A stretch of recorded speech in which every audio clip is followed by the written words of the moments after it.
दो क्षेत्रों में, गया के बेलागंज और भोजपुर के तरारी क्षेत्र में जो जन स्वराज के घोषित उम्मीदवार रहे हैं वो अलग अलग परिस्थितियों की वजह से बदले गए हैं। भोजपुर के तरारी में जैसा कि आप जानते हैं, lieutenant general vice chief of army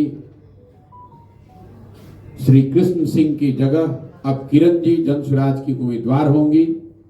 उसी तरह बेलागंज में प्रोफेसर खिलाफत हुसैन की जगह अब अमजद साहब जन स्वराज के उम्मीदवार होंगे। मैं अपने तौर पर प्रोफेसर खिलाफत हुसैन का और जनरल साहब का तहे दिल से शुक्रिया अदा करता हूं कि इन्होंने वो रास्ता जन स्वराज को खोजने में, आगे बढ़ने में इन्होंने मदद करी है। हमें आपसे कुछ छुपाना नहीं है। बहुत लोग टीका टिप्पणी करेंगे, अरे भाई इन लोगों को तो पता नहीं था, जन स्वराज ने पहली शुरुआत की, उसी में इनको धक्का लग गया।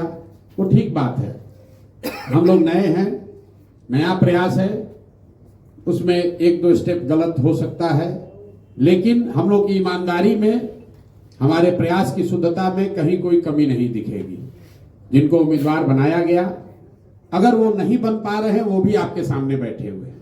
हम ये नहीं कह रहे हैं कि उनको किसी ने घेर कर हटा दिया, लेकिन ये जरूर हमने कहा भगवा प्रेस कॉन्फ्रेंस में कि जो व्यवस्था है वो प्रो इनकम्बेंट है। जो पहले से स्थापित दल हैं उनके लिए चुनाव लड़ना आसान है, नए लोगों का आकर चुनाव लड़ना बहुत मुश्किल है। आप देखिए, जनरल साहब से बड़ा इसका कोई उदाहरण नहीं हो सकता है। ये करत के रहने वाले हैं, बिहार के सबसे काबिल बेटों में इनकी गणना होनी चाहिए। ये व्यक्ति बिहार का सियाचिन में सेना को लीड कर सकता है, देश में सेना को रिप्रेजेंट कर सकता है, लेकिन तरारी में चुनाव नहीं लड़ सकता है, अपने घर में चुनाव नहीं लड़ सकता है। क्यों? क्योंकि यहाँ के इलेक्टोरल रोल में, मतदाता सूची में इन्होंने अपना नाम दर्ज नहीं कराया है। तो भाई जो नौकरी में है, जहां पर वो नौकरी करता है, उसकी जिम्मेवार नागरिक होने के नाते ये जिम्मेवारी है कि वहां वोट दे।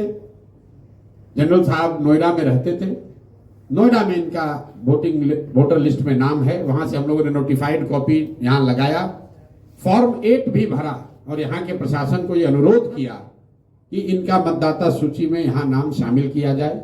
लेकिन रूल का हवाला देकर यहाँ के प्रशासन और इलेक्शन कमीशन ने यह कहा कि 15 तारीख के बाद जब आचार संहिता लागू हो गई तो हम लोग नया मतदाता सूची में नाम नहीं जोड़ सकते।